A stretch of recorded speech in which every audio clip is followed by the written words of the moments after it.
All right, now we'll jump in. Welcome again to the today's Bootcamp webinar. My name is Dave Blake. I'm the founder and CEO of ClientSuccess, and I'm excited as usual to introduce Kristi Faltorusso, who's our VP of Customer Success.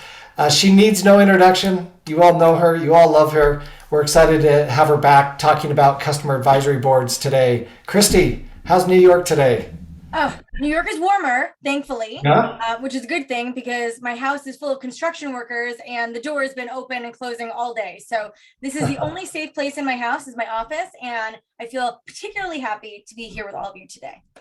All right, so if we hear saws and power No, no, equipment no. I behind already gave them a hard the warning. No, no, no noise yeah. making from 1 to 2 Eastern. Sorry, sorry. So I think they might be on lunch now.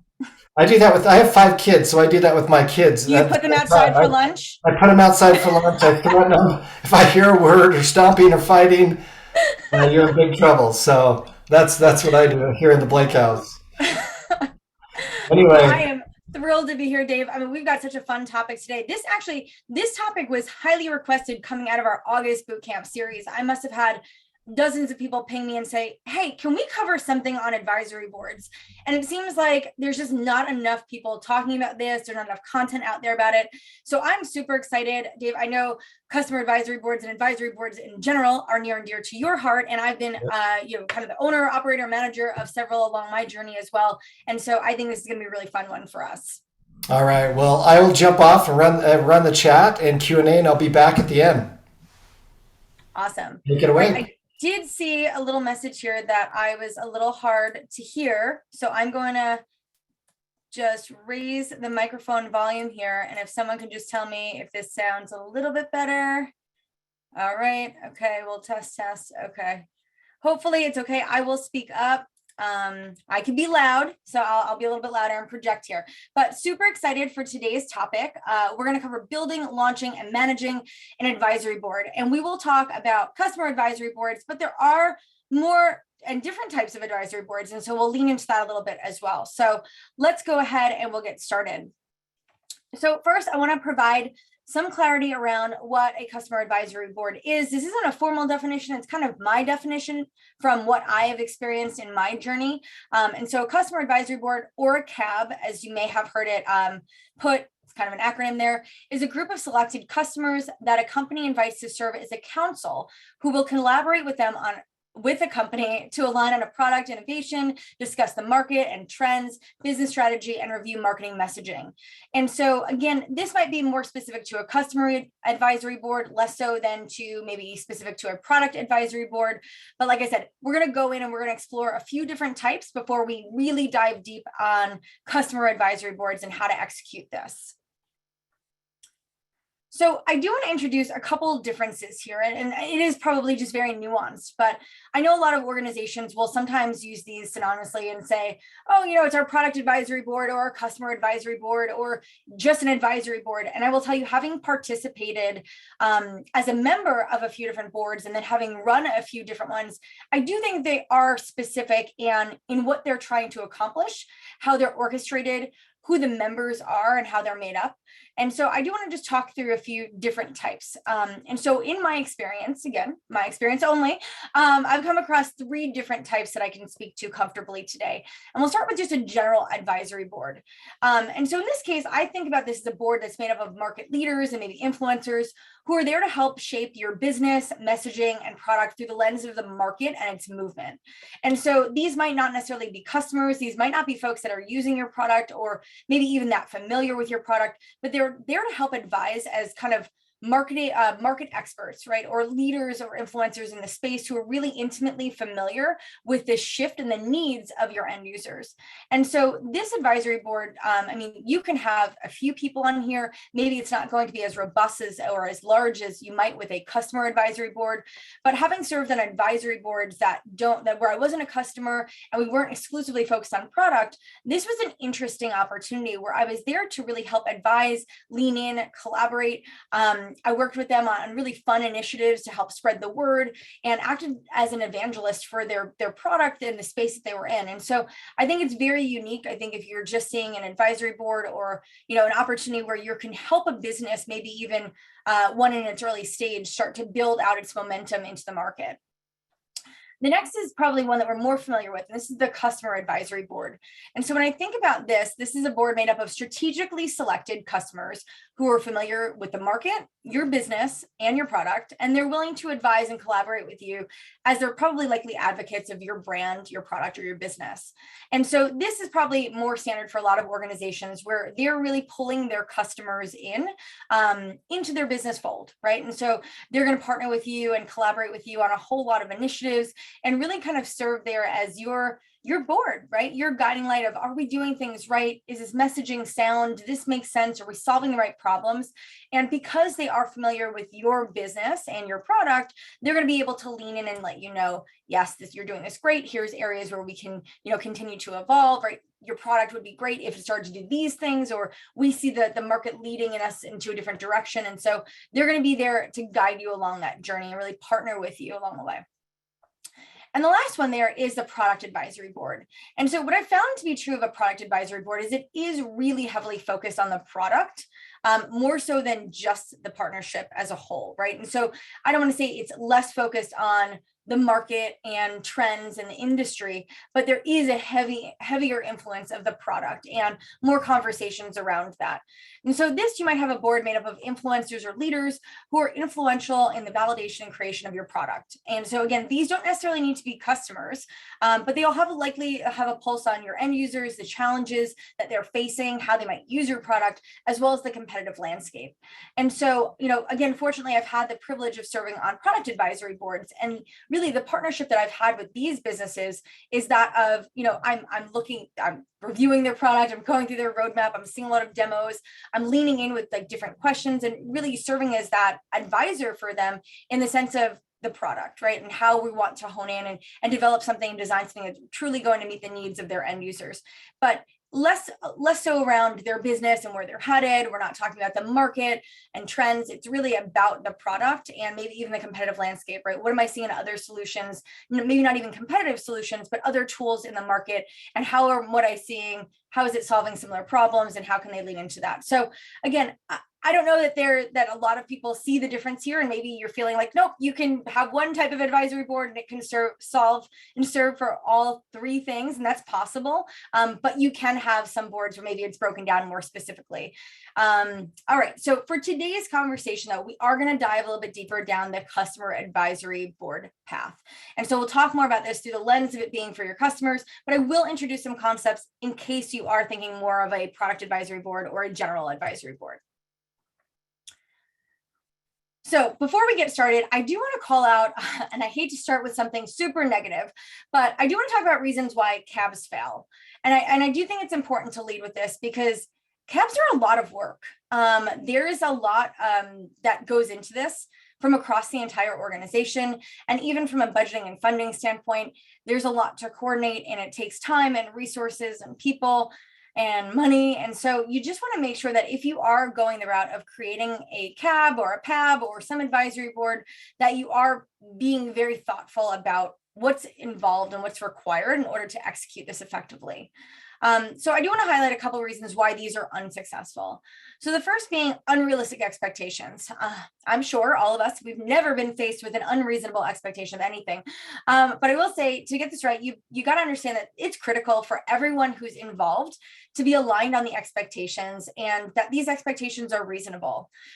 You can't expect to move mountains after one meeting, right? It might take you several different meetings, which means if you're doing these semi-annually, maybe it takes you a couple of years before you see real material impact as a result of your efforts. So you've got to just be realistic with what you can put in to run and orchestrate the program effectively, but then also what the output is going to look like for that, right? You can't expect that if you're going to meet once a year with 5 people that you're going to be able to move mountains, 6 weeks later. So you just want to make sure that you are all aligned on what to expect, and that all of your expectations are reasonable. The next thing is no clear ownership. You will hear me talk about how the fact that it does take a village, right, to run a successful CAB. You will see all different functions across your business participate in this, right? Marketing, sales, customer success, product, leadership, IT even in some cases, right, or finance. So you're going to need everyone to collaborate in order to orchestrate this well.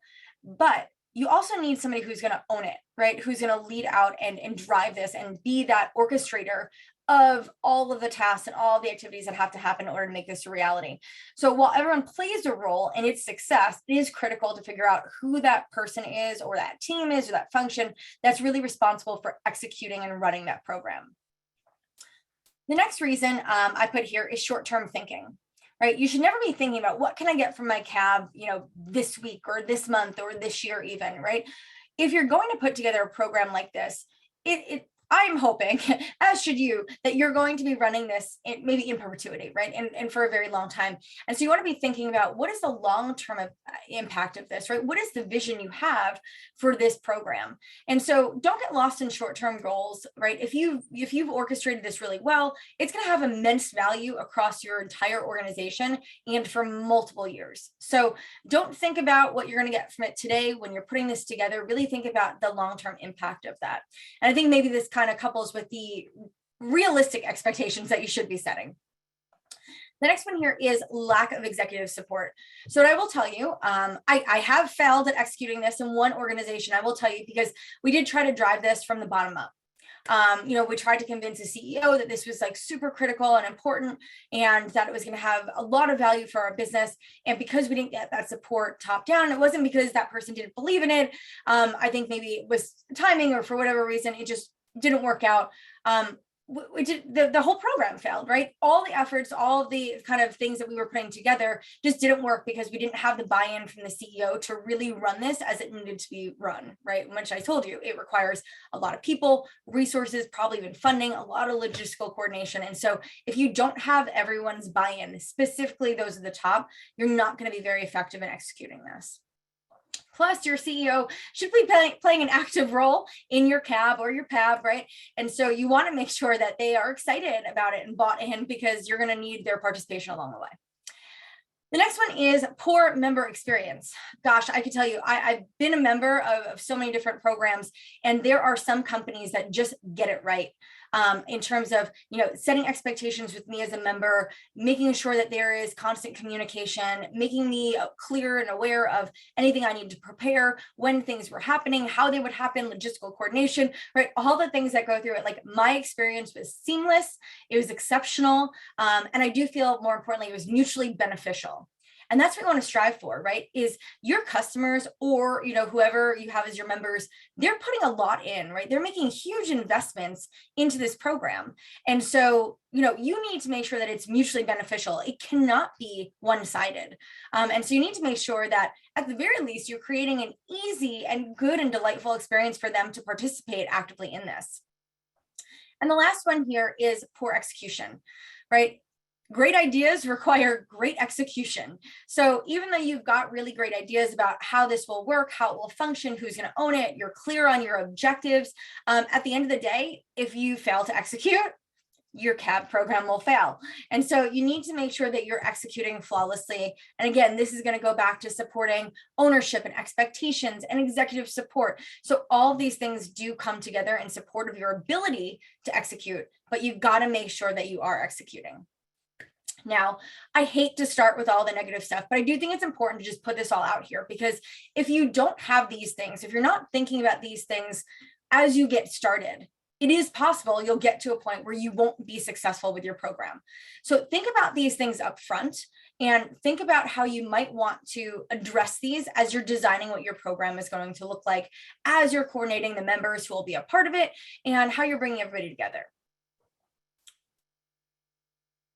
All right, so let's get started. So I've outlined a few things that we'll talk through today in terms of what we want to do to get this coordinated. So first thing is we want to be clear on our objectives. We'll dive into a couple ways that we might want to think about this, but I will tell you, I have had folks that have said, oh, we're going to start our customer advisory board. We saw that our competitor has one, and like we need to just go and do this. And I thought, wow, okay, that's probably not a great reason to go and do something, is because your competitor is doing it. So what is the benefit to your business? Are you clear on that? Does it have a real, is it a real objective that you can manage to? So I think it's really important to think through what your objectives are. It's like setting goals for anything. All right. And we talked about goals last week. So it's the same principle. You got to set a goal for something. What are we working towards? The next is that alignment on ownership. So I might have addressed a couple of the reasons why cabs fail here in how to get started, just to make sure that we're addressing some of these landmines early. But we've got to figure out, great, if we decide that we're going to do this and we're clear on our objectives, where is this going to live? Who is responsible for orchestrating this within our organization? I'm sure every leader is super excited and would be thrilled to own this, but you have to make sure it makes sense, right? There is no right or wrong, like, oh, absolutely marketing should own this, or absolutely customer success, or, product for sure. Every company, what am I going to say? It depends.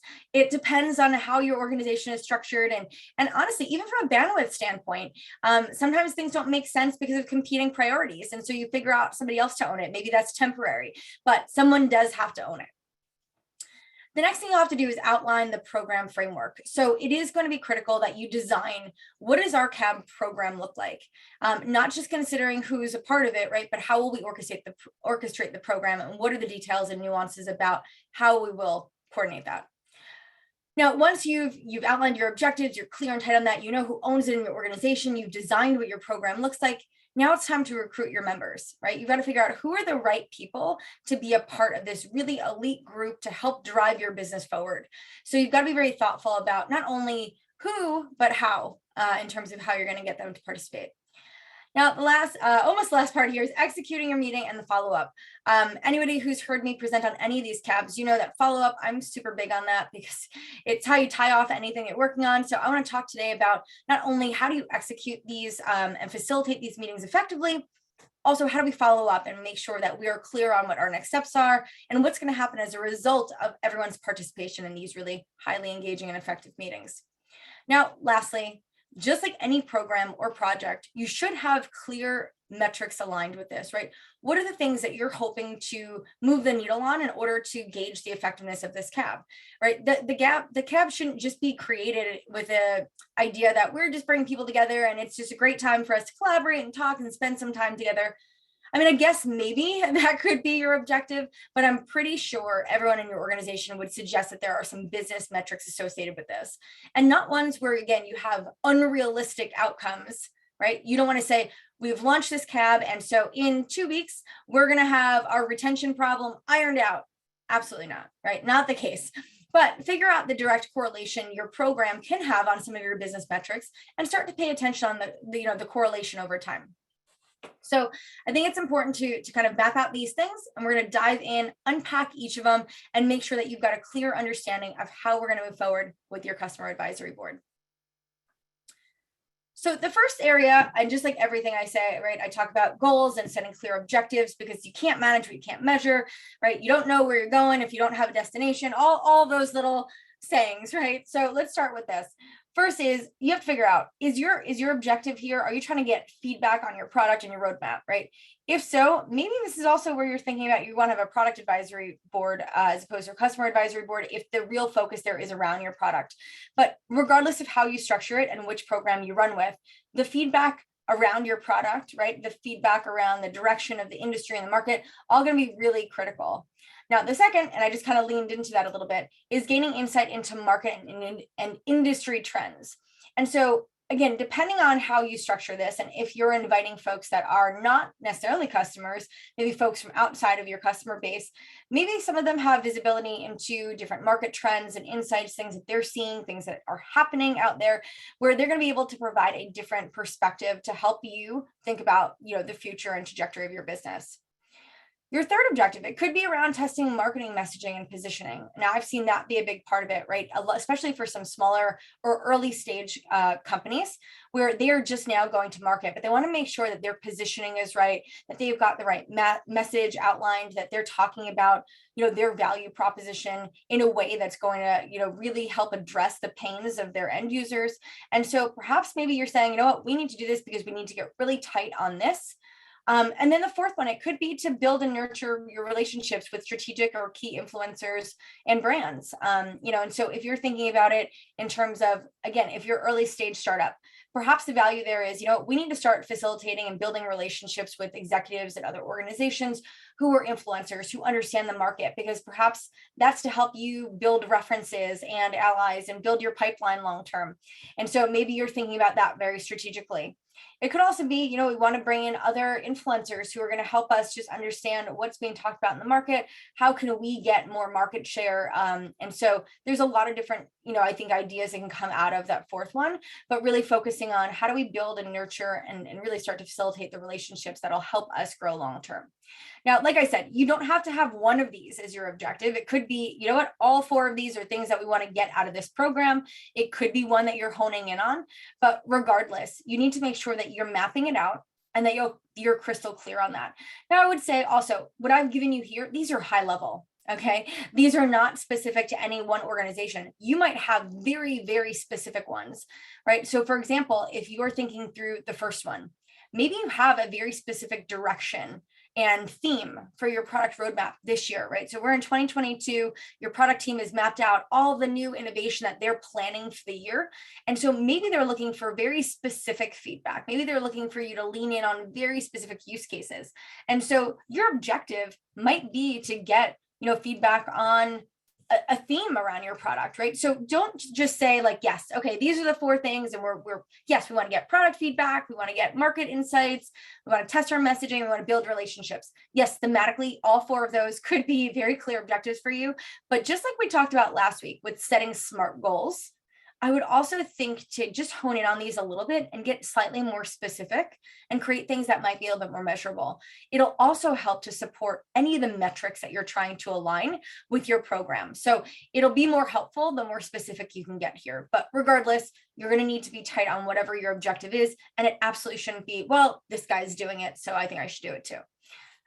All right, so now that I've beat that drum, and hopefully you're all very clear on the fact that you need to come up with an objective and it needs to be yours and it can correlate to one of these four, but I would definitely recommend going a little bit deeper there and being slightly more strategic.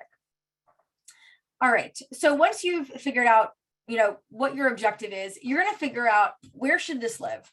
Now, again, there is no right or wrong. Right? Any part of your organization or any leader can run the CAB or the PAB or your general advisory board.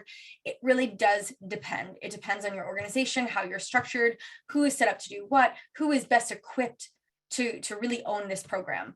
And so, there are different parts of the organization. Again, it is not limited to this. I've seen different parts of the organization, especially depending on the product, right? So if you're selling a product that is for salespeople, perhaps your sales team is very involved and because they would be your end user. And they're most equipped because it's their peers, right? And so it might make most sense for them to lead this initiative because they're the ones that are going to be closest to your end users right there. So just thinking through this, it doesn't have to be one of these four. It could be anybody in your organization, but you got to get clear on who that owner might be. So at a high level, right? Sometimes when you're thinking through who's the obvious owner, I'm going to give you just some high level broad strokes around this. So the first one being product, right? Maybe if you're running yours is more of a PAB and you are really focused on product feedback and insights, and this group, this council is really critical to the success of your organization and your product direction, maybe it does make more sense for your product team to run that, right? If you feel like the majority of your conversations are really going to hone in on product direction and getting feedback and maybe even some messaging and stuff like that, again, it could make the most sense for product to run it. Now, in other organizations, especially if you're a customer advisory board, I have seen folks that say, just because it is their customers, the customer success team or the customer experience team really does want to facilitate that program because they do want to make sure that they're protecting and highly collaborative with their customers who are participating. And so again, not looking to alienate any of the other teams or to take ownership of that, but perhaps it does make the most sense, right? They've got the strongest relationships with these customers. They know the customers. They'll be able to help facilitate membership and participation. They'll be there. Also, it'll help them strengthen their relationships, which they're all trying to get to that trusted advisor status. And so this might help facilitate that as well for them and what they're working on. And so, it could make most sense for it to be run by your customer organization. Now, in some cases, it could be your executive leadership team. Now, I've seen this too, where it's, I've participated in advisory boards. I'm part of the organizations I've been a part of, and we did have it driven by the executive. And I will tell you, it was like our CEO with like their chief of staff and a few folks like their admins and stuff who really helped orchestrate this. And so it really was a top-down initiative. And actually, that was probably the most successful one I'd been a part of, and maybe because it was the CEO's mandate and mission to make it successful, but because it was driven by his leadership and his team, right, and all of us executives there to help support him, it was really successful. But again, ours wasn't focused exclusively on our customers. It also wasn't exclusively focused on our product.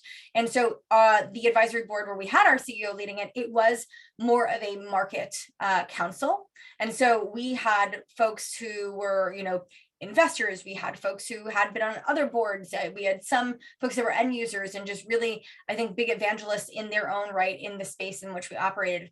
And so I will tell you, like, the caliber of folks that we had participate, I think maybe also because the CEO is the one orchestrating it, was much higher, much stronger, and almost better than any I'd seen prior to.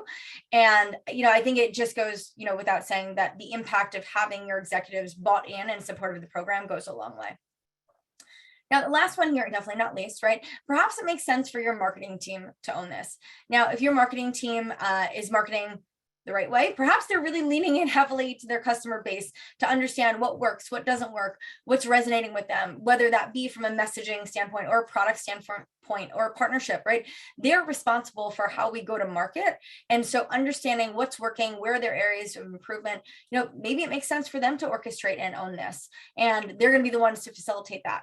Perhaps your marketing team also has an events arm as well. And so maybe you've got some folks there that are really familiar with managing and orchestrating events. And so they're going to be the ones to put on and coordinate all of the logistics. And if you coordinate some really nice and fancy, maybe even events for your customer advisory board or your PAB or your advisory board, it could make a lot of sense for your marketing team to run that. Now, again, I've also been part of organizations where marketing owned it. And I will tell you, marketing does what marketing does. And I will tell you, like, the ones where marketing ran it, we had the best promotion. We celebrated our advisory council, right? They were all over our website. We had quotes. They participated in webinars. Like, we marketed them as brands, and we did a great job of celebrating them. We made sure that all of their ideas were socialized, and just, I think when I saw marketing executed it, it was kind of one of those like, that's beautiful. They just made it this whole big, I think, to do. And so there was really something beautiful that came together when marketing orchestrated that. So listen, I think that there are pros and cons with any part of the business running it. And I don't think that there is any right place for it to live. Again, you have to figure out what makes the most sense for your company, who is the best leader to kind of orchestrate this and kind of be responsible for its execution. Now, again, just because one person owns it, right, or one team, I'm going to give you the message that I did earlier, which is regardless of where this lives, everyone is in support of it, right? So if it lives with marketing, guess what? Product is still heavily involved. Customer success is heavily involved. Your executives are heavily involved. So it doesn't matter where it lives. Everyone in your organization has to rally around this, has to be bought into it, has to be very clear on the objectives, and has to understand the role that they play in it. So it doesn't matter who owns it or where it lives, right? That's a place, right? Like you need somebody to own things to make sure that things get done, just part of execution. But everyone has to be in support of this, right? So you all have to figure out what part of it you own. Maybe you don't own the whole project. Maybe you're not responsible for all the execution, but there is some things that you're responsible for. And so we all need to kind of own a part of this in order for it to be executed flawlessly. So again, everyone has a role to play. Everyone can participate, and the success of this is everyone's success. Now, let's kind of think through, you're coming up with your program framework, and this will probably be one of the more important things you'll cover. Now, I'm talking about this logistically because I think internally, when you think about how this might be orchestrated, there's a couple things to think about. And I will tell you, having been a very big part of many different programs like this, there is no way we can cover every single element of an effective CAB build and execution in 60 minutes, although I will talk as fast as I can to fit in as much of it as I can. There is a lot that goes into this. So we'll talk about just the program framework in terms of execution. But first thing, you're gonna have to figure out, well, what is the cadence here, right? So once you've figured out, what your objective is, who's gonna own this, think through what is the program going to look like when it comes to life. And so you're going to figure out, like, is this something we're running? Are we running this council? Are we meeting monthly? Are we meeting quarterly? Are we meeting semi-annually, once a year? You've got to figure out what that appropriate cadence is. You also have to figure out, what will your members be in support of in terms of that cadence, right? What can they accommodate for? Because if you've got folks who are participating in this and they are very excited to be members, but then you tell them, hey, we're going to meet for 4 hours once a month, that might not work for them.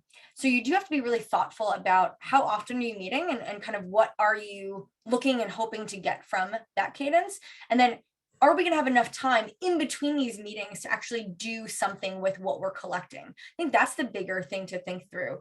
I've been a part of ones where we meet quarterly, and quarterly always felt like an appropriate meeting cadence for me, because once a quarter we'd come together, we'd talk about all types of things, and then we'd kind of outline, okay, great, here's, the organization would tell me, like, here's all the things that we're going to do over the next 3 months. We'd all kind of give our validation and support of that as our go forward plan.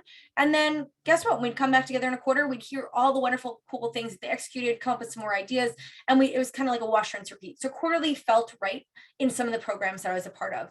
In others, I've done some that we meet twice a year, and those twice a year, like, these are really, they're not an hour, right? They're not virtual. These are like, we did like half days, some we did full days. So you've got to figure out like what that cadence is, and make sure that you're able to manage it effectively. Now, don't forget, a lot of work to coordinate all of this. So if you're running them quarterly, you might spend 30 days out of the quarter planning and coordinating and orchestrating all the logistics behind it. So just be very mindful of that too. It's not like, hey, just because we're going to meet quarterly, we hit a switch and then everyone just comes to the Zoom meeting and like, that's it, right? There's a lot of work to do to prepare for these in order to execute them well. The next thing is to figure out the type. Now, listen, I guess we're still navigating this global pandemic, and so more and more people are moving to virtual meetings again, and in-person is definitely slowing down, sadly, but I hope that this isn't forever, and at some point we will come back together and we'll all meet in person and we'll all hug. But we got to figure out, okay, great. Are we going to be holding these meetings in person? Are they going to be virtual? Is it going to be some combination of both of them, right? So are we going to meet sometimes virtually, sometimes in person? Again, I've seen people do, if we do meet quarterly, 3 of those times we're going to meet, it's going to be virtual, and once a year we're going to get together in person. Or I've seen other organizations, every time they do it, they get in person. You also have to remember the cost that's associated with that. If you've got CAB members who you want to participate in that, likely you're not going to expect them to incur the cost, or maybe you will. That's part of the expectations. Either way, you're gonna have to figure all that out, right? There is a cost of travel that's involved if you are expecting folks to come together in person. So you've got to think through all the aspects of that. Also, depending on where they are, what is that travel going to look like, right? If you've got a global CAB, and people all over the world, that's very cool, but does that make sense? Can we actually bring all these people together once or twice a year? I don't know. Logistically, that might be too difficult. So you got to really figure out, again, cadence now, and then type.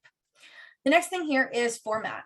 So this is also important, right? Do you envision these being like presentations? Do you envision them being like with some Q&A discussion? Do you see them being as like collaborative workshops, roundtables? Do you see them being member-led instead of company-led? So you've got to think through, great, now that we know how often we're going to run them and the type of meeting, what is the format of this? Like, what are we going to do to get the most out of it? And so you've really got to think through this. I've seen a whole bunch of different formats run. I don't know that I have a personal favorite. I think I personally get the most out of the ones where it's more roundtable and workshop based.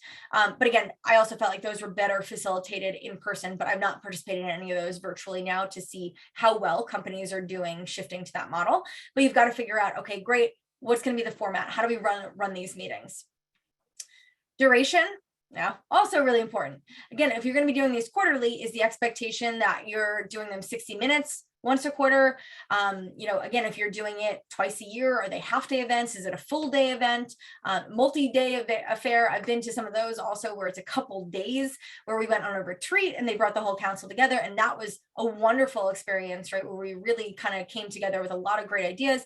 I think the company that facilitated that got a ton of value out of it, and it really did build a small community around their council. And I think over the course of the year where we did come together periodically, I think it just brought us all closer together, and the collaboration, the ideation also was much stronger. So you got to think about the duration, right? So we've talked about cadence, type, format, and duration.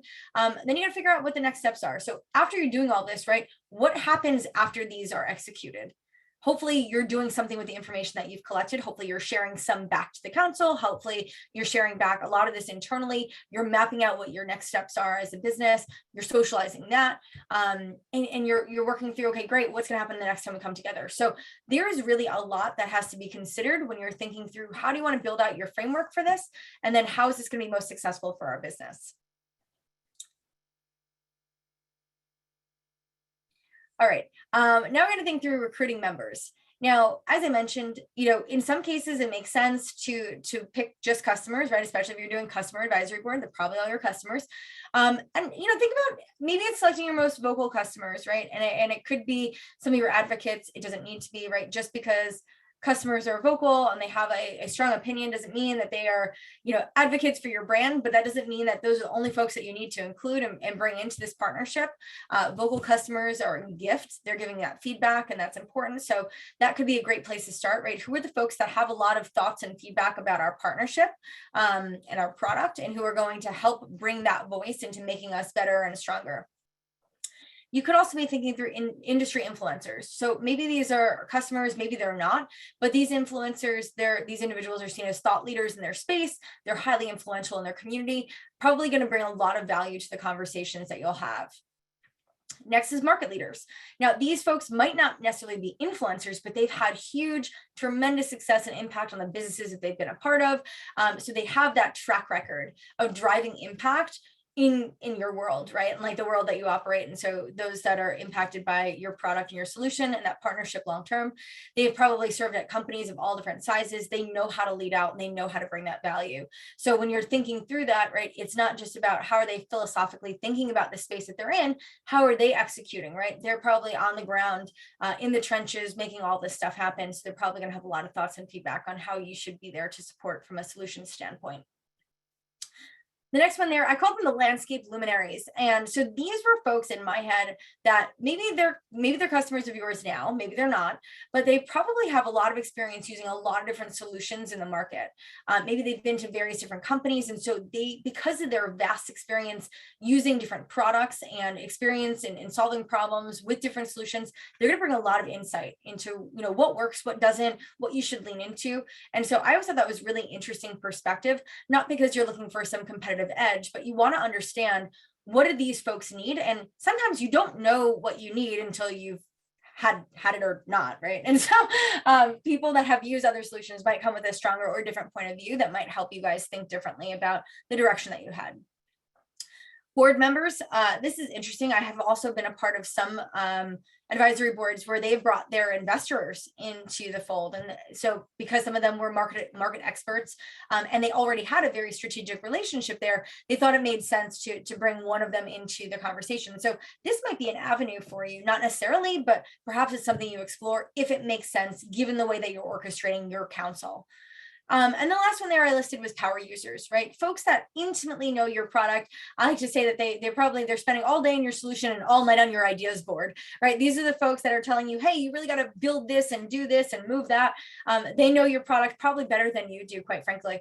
And they're, again, if you're thinking through a PAB, so a product advisory board, maybe power users are going to be your best bet, because they're going to be the most intimate with what your solution does and what it doesn't do, and how to think about that into the future. So again, just thinking through as you start to figure out who are the types of members that you want to be part of your board. These are different places where you can start to look as you're recruiting members. Don't feel like you're isolated to just looking at folks that are your customers and that only look like one specific customer type. Now, I'll tell you, from a membership standpoint, there are a couple of things that I would consider. One is how many members, right? This is not like the more the merrier kind of thing. Like, you don't need every single customer to be part of your customer advisory board. That's not how it works. It won't be effective. So you've got to figure out what is the right number for you, right? Too many is going to be too much to manage, impossible to get value from, and too few, you won't get that benefit either. So you've got to figure out, where do you strike that right balance? Next, you want to make sure that you do have representation from your ICP. That's your ideal customer profile. So if you know that, you're the customers that are most successful with your product, the ones that you solve the most problems for, look like X. guess what? Go find a bunch of folks that work at companies that look like X and bring them into the fold. That's going to help you guys, I think, get the most value from their contributions as they think about the problems that they're solving and the value that you're going to bring to your company internally. Next thing to consider is geographic location. Again, I know that there's a ton of companies out there that are serving a global market, but if 80% of your customers are in one region, maybe sticking to that one region. Remember when I talked about the logistical coordination that goes into this and how difficult that could be? If you've got folks all over the world, it will be very challenging to facilitate something in person. It will be very challenging to even facilitate a virtual meeting, right? If you think about how hard it is to coordinate, if you've got 2 people in 2 different time zones, how difficult it might be when you've got like 20 people in 10 different time zones. So just think about that. Obviously, diversity is beautiful and we want to be very inclusive and bring other thoughts and ideas and market representation. Just make sure that you're doing it wisely. Next is level and experience. I will tell you, having been a part of some of these a time or two, it's very interesting if you don't think through this. If you're thinking through, we want this to be very collaborative, we want to do like workshops and things like that. Having an IC who maybe is 2 years into their professional career, sitting across from a CEO who's got a very different perspective, maybe that's going to facilitate the right conversation, but maybe it won't. So do just be very thoughtful about, do we want to have folks of a certain level and with certain experience and higher? Do we not care? Do we want a blend of that? Whatever you do, you should think through that, because again, depending on how you're going to facilitate these conversations and that collaboration, you want it to be very effective. You want to have the right conversations always and have active discussions there. And so making sure you're just thinking through, like, do we have folks with the right experience? Are they at the right level? Are we pairing them up collectively, correctly to have that right collaboration and conversation? Compensation. This is not something that you'll always have to consider, but at some levels, some folks do expect compensation to be part of an advisory board. And so whether that is money, whether that is through equity, shares, something, that is something to consider, right? So again, I've run these with very elite, high level, high profile executives. And I will tell you that was the expectation, and that was normal, right? Is that they were going to be given either equity or that we were going to be paying them to be a part of this. And, great. If you can do that, and if that's a part of how you want to structure it, awesome. If you can't, it's just something to pay attention to, something to consider. And the last thing that I've put there is term length, right? Once somebody is on your board, right, they're part of this, part of this council. Is it for a year? Is it 2 years? Is it indefinitely? Do you vote them back in, right? So figure out how long does it make sense to keep somebody in this mix? Do you want to keep them in for 2 years and then start to rotate out to bring in fresh perspective and different ideas? So just really start to think through, the term length as well. So again, these are all things to consider as you're thinking through your membership. And then I will just cover executing your meetings. So obviously I love a chart. I love outlining things.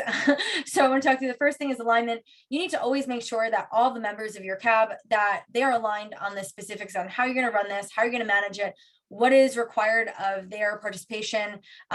You need to make sure that you have all that in place, right? So I've always had to sign contracts, nothing super formal, but something that says, here's what the participation of the CAB will look like. And here's, if I'm to be a member, here are the things that I will be doing in order to maintain my membership. And so, it was always very clear, we're going to meet X amount of times.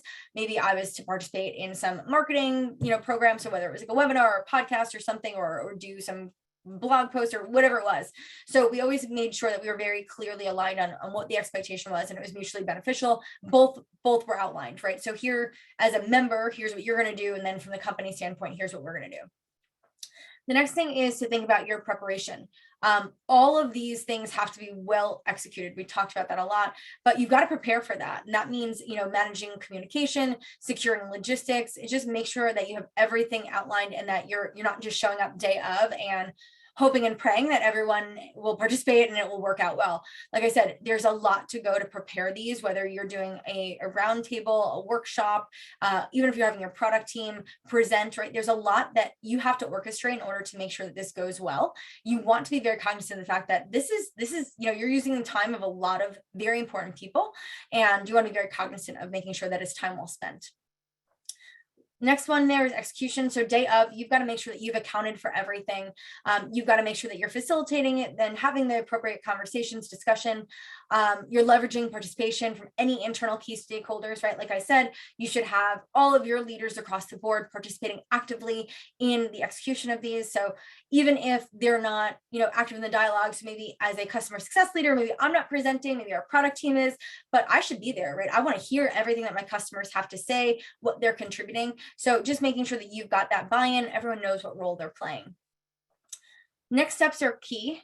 You've got to be very clear in terms of, who's doing what happens next, especially if there's anything expected of your board members, right? So what should they be doing next? What's expected of their participation? So anything that's coming out of those meetings, making sure that you are just crystal clear on what that looks like. And again, clear ownership. And then lastly is strong follow-up. So you've got to make sure that you're following up in a timely manner, obviously leading with gratitude. I'm big on that, right? Remember, this is, people are giving you a lot of time, a lot of insights. It is, it's mutually beneficial, hopefully, but you want to make sure that you're expressing your gratitude clearly, early and often, making sure that you're sharing, all the details that came out of it. Maybe there's recordings and presentations. Maybe you have a shared collaboration space too. I've seen that done really well, but make sure that you're facilitating communication on an ongoing basis. And of course, if you know when your next meeting will be, make sure that you're using this as an opportunity to communicate that out as well, so people can get that on their calendars far enough in advance. So follow-up is just key all around, doesn't matter what you're doing, but these are a couple things that you can do to just make sure that you're executing your meetings flawlessly. And again, like I said, you can't manage what you can't measure. So you do have to have some visibility around your metrics. These are not necessarily, this is like literally a sample mock-up dashboard. So please don't go crazy here. But things you might want to think about, right? How this might be impacting your retention over time or your growth, right? So your net revenue retention, is this impacting your NPS, right? Again, if you're thinking about this as a customer advisory board, are we seeing that the net promoter score is impacted positively by these efforts? Are you building more advocates in the market as a result of this? Is usage going up, right? Are people using your product more? Are you increasing your pipeline? So more prospects coming in because again, maybe your messaging is better or you're solving more problems and your product is doing things it hadn't done before, or product adoption. So again, it could be all of these, it could be none of these, it could be something completely different, but whatever those metrics are, you got to make sure that you're creating your baseline, you're monitoring these over time. And again, set realistic expectations. Don't assume that because you've orchestrated your very first meeting that you're going to see all these things improve leaps and bounds. That's just not reality. And so many of these things are lagging indicators. And so you want to be very cautious. And I think I would say cautiously optimistic, but cautious about how you think about the impact of those sessions and the long-term impact overall once you've executed what comes out of those. So get your metrics together, start to monitor them, try to figure out the direct correlation and causation from your efforts there, but definitely really important to figure those out. Now, I sped up there at the end because I do realize that we've got 8 minutes left, and I do know that there's probably some questions there, so I will stop sharing. Oof, that was fast. And with 8 minutes remaining, we will try to get through as many questions as possible. And you know what, Dave, this topic could have been 2 hours. As I was preparing all the information, I'm like, I didn't have time to talk about this or this or this. And I'm like, so sad. But hopefully we got through enough nuggets to give people at least an idea of where to start if they're thinking about this. So good. A lot of great insights and feedback, Kristi, as usual. It seems like the chat was very active and Q&A. We're going to do something a little different. I asked if anybody would be willing to share 1 or 2 things from their own cab experience that made it successful. And our good friend Mohan has raised his hand and is willing to do that. Are you willing to take a live question? Is it a question? Live answer. He's share his story, right? Yeah. Yeah, let's do that. Mohan, let's have you talk. I just unmuted you. Maybe just give 1 or 2 quick things that you found that were successful in your cab experience to add to what Kristi shared today. Great. Hey, Kristi, really great presentation today. Really, I think it's one of those topics that's near and dear to me, and I know everyone else is thinking about it. It's great to get this foundational session today going. Really helps a great deal. Dave, thank you. For giving me this opportunity. I guess so we launched ours about a year ago, back in my last company. One of the most important things that we did as a team was to sit down and have a definition for the charter for what the cab was supposed to be, to your earlier points. Exactly what it meant, what it was and what it wasn't. And also in terms of the roles and responsibilities of the different members that we were going to try to bring on board, the selection process, we established some ground rules internally and had marketing, product, and CS involved in the overall governance of the program, I guess I would call it. And that, I think, laid the foundation.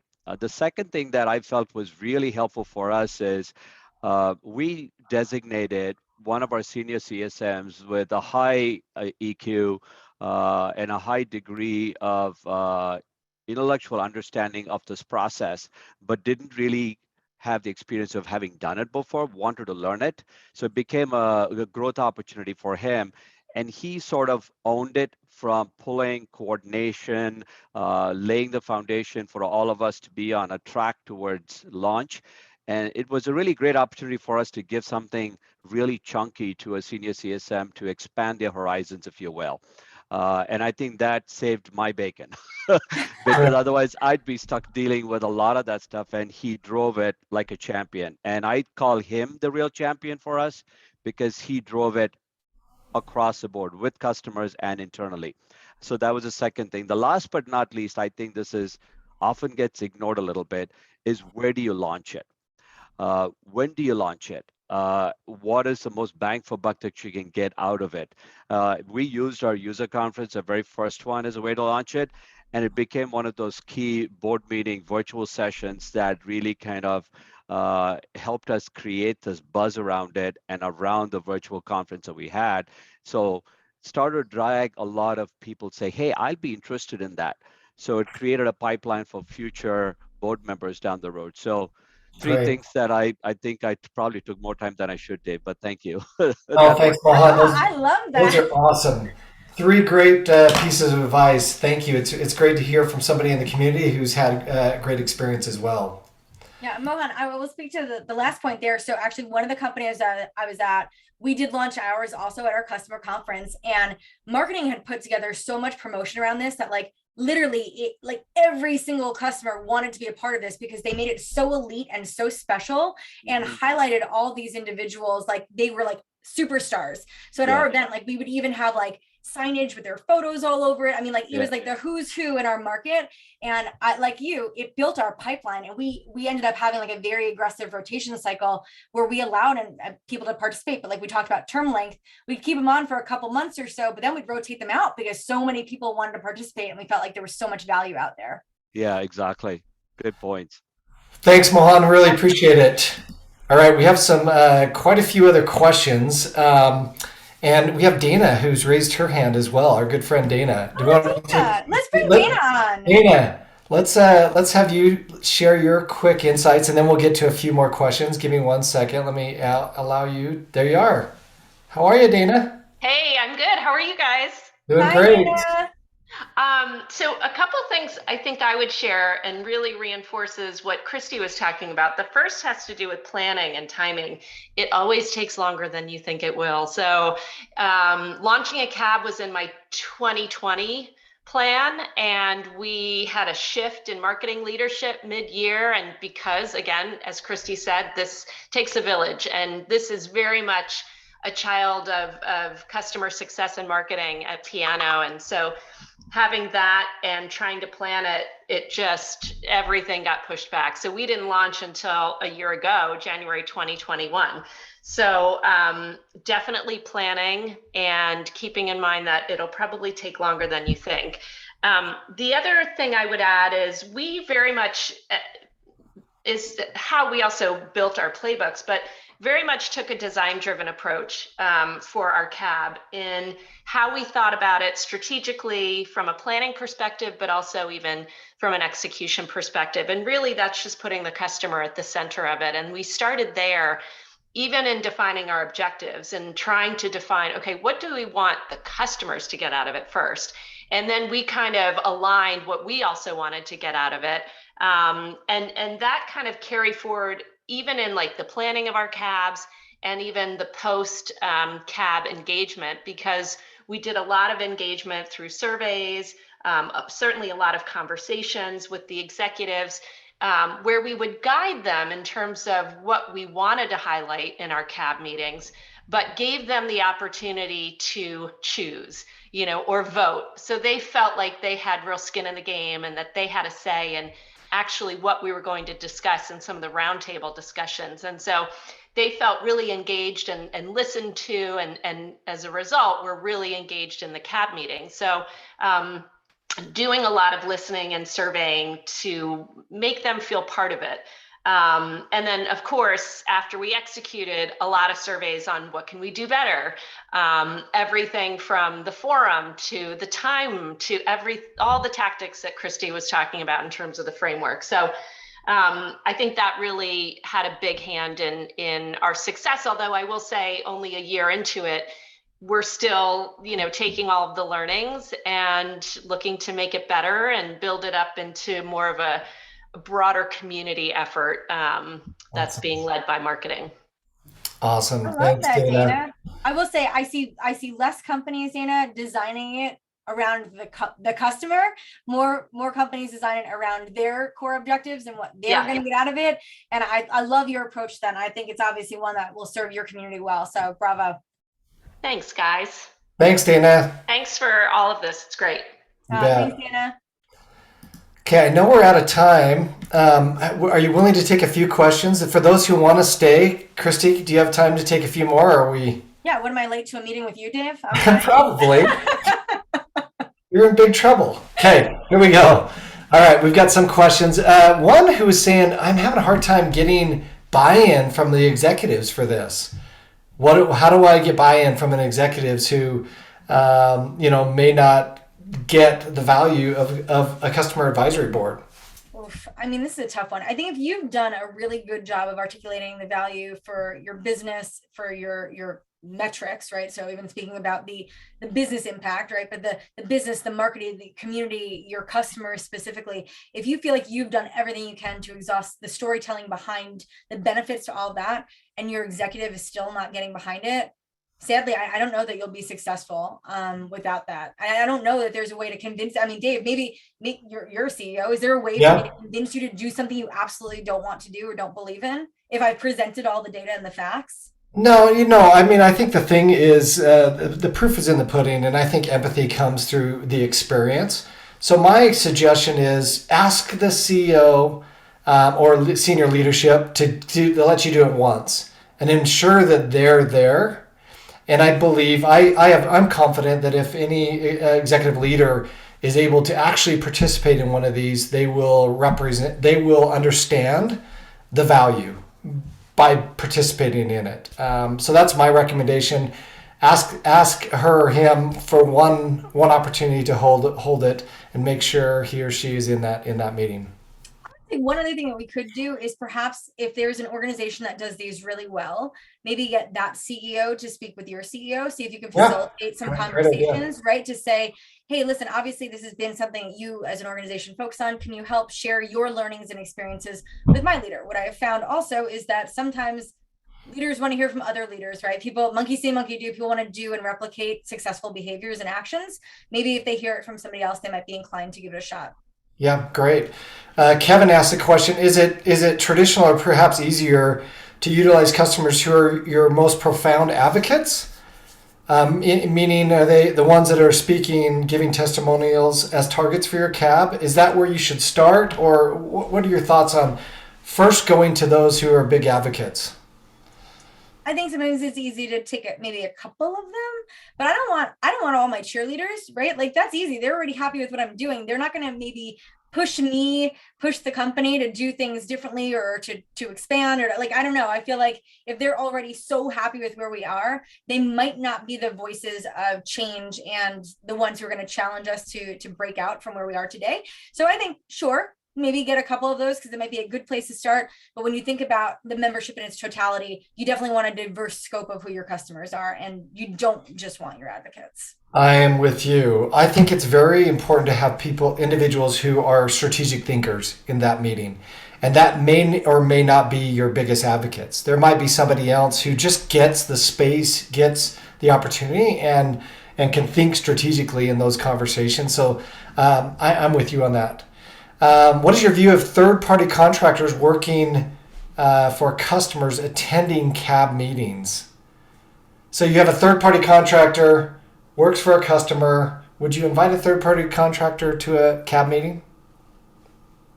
Probably not. I don't know. I'd probably say the same thing. Yeah, I mean, I don't know that. like membership is so elite, and I'm so thoughtful about who we're inviting to participate. So probably not, right? The benefit is to the customer. You can share your insights and learnings with your third party, but this conversation is to be, this mutually beneficial partnership that's going to help us both grow. And I don't know that I would bring them to that table. I'm with you. Okay, here's one. Would you mix community members and customers in an advisory board?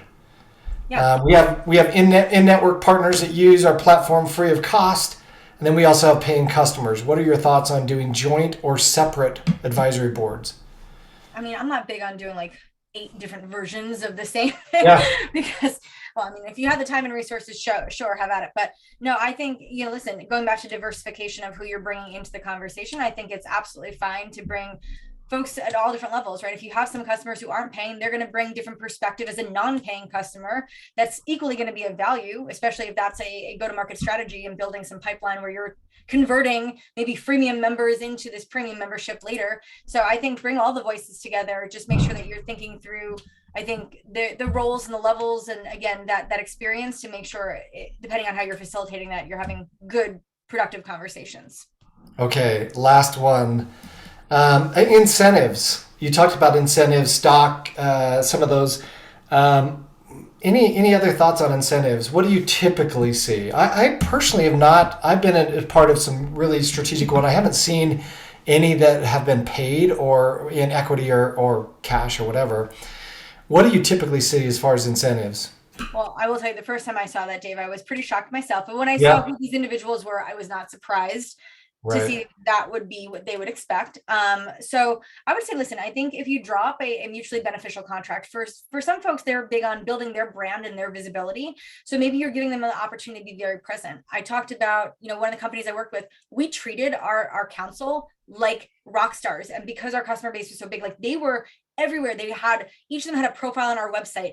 We promoted them at every event we did. Like their pictures were plastered everywhere. We had quotes, testimonials, videos. They participated in podcasts and webinars, right? Like we built their brands for them as leaders and thought leaders and visionaries in the space. And for them, that was more valuable than $1 today, right? Like what we helped do is build their platform. Now that's not value to everybody. Not everyone sees that. So I would say, listen, figure out what might be valuable to who your customer base is, and just drop something you feel like might help them based off of what their goals might be as part of participating in this. Maybe it's, hey, we want to be super influential on the product roadmap. Great. Like, I don't know, maybe say like you get first vote on like 3 product releases that we're going to go put out, right? Like you get beta testing access. Like, I don't know, figure out what's going to appeal to your audience and then drop something that kind of paints that picture for them. Yeah, I was a part of some really strategic ones at Adobe back in the day. And I think having really cool swag is always nice. Oh yeah, there's always that. everybody, I mean, they like to join the CAB, not only to be able to share their feedback, and people love to talk about their ideas, but also to have that networking experience as well, to talk to other visionaries and other strategic partners, users, customers, and those types of things. And then when you do it where you bring them into a cool location, you have them highlighted at your main event or other things, I think those provide awesome incentives, if you will, intrinsic and tangible, for anybody to participate in the CAB. So. Well, good. Well, I think we've gone a little bit over. Hopefully it was helpful for those who stuck around. Thank you for all those who stuck around. Hopefully this was helpful. Awesome content once again. Thank you, Kristi, for the great labor of love that you do, providing all of this content and all of this great goodness. Remember, next week, same time, same location, we're talking about customer marketing, right? Next week? Next week is customer marketing programs. Okay. So next week, same time, same place. Remember that all of these will be posted within 48 hours on our website at clientsuccess.com/resources. You'll see all the recordings of the webinars, all of our templates and other things. Thanks for all those who participated, all the comments. And thanks for joining us as usual. We're grateful for this great community.